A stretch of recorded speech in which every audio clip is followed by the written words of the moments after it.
નમસ્કાર દર્શક મિત્રો, તિલોક સત્તા શોમાં આપનું સ્વાગત છે। અયોધ્યામાં 22મી જાન્યુઆરીએ રામ મંદિરનો ભવ્ય અભિષેક કાર્યક્રમ યોજાવા જઈ રહ્યો છે।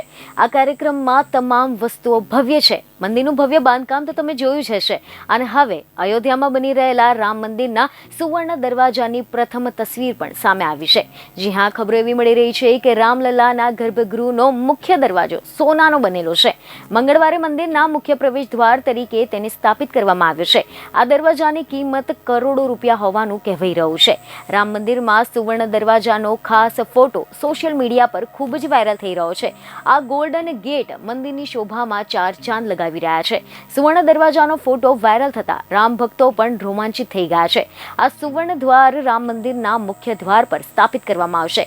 મીડિયા રિપોર્ટ અનુસાર એવી જાણકારી મળી રહી છે કે આ દરવાજો લગભગ 8 ફૂટ ઊંચો અને 12 ફૂટ પહોળો છે।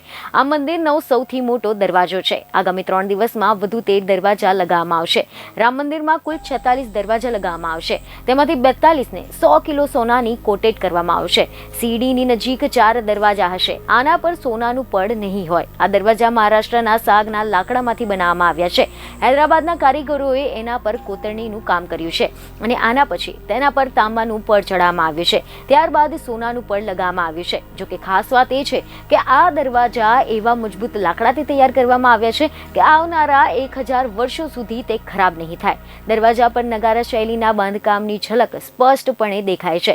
મંદિરના દરવાજાઓ સોનાથી મઢાયેલા છે। એટલું જ નહીં, મીડિયા રિપોર્ટ અનુસાર એવી જાણકારી મળી રહી છે કે રામલલ્લાનું સિંહાસન પણ સોનાથી બનેલું હશે। આ કામ પણ 15મી જાન્યુઆરી સુધીમાં પૂર્ણ થઈ જશે।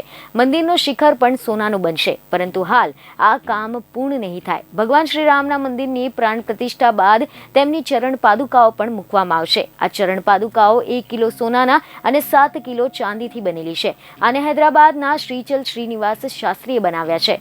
બીજીને એક ખબરો સાથે ફરી મળીશું। ધન્યવાદ।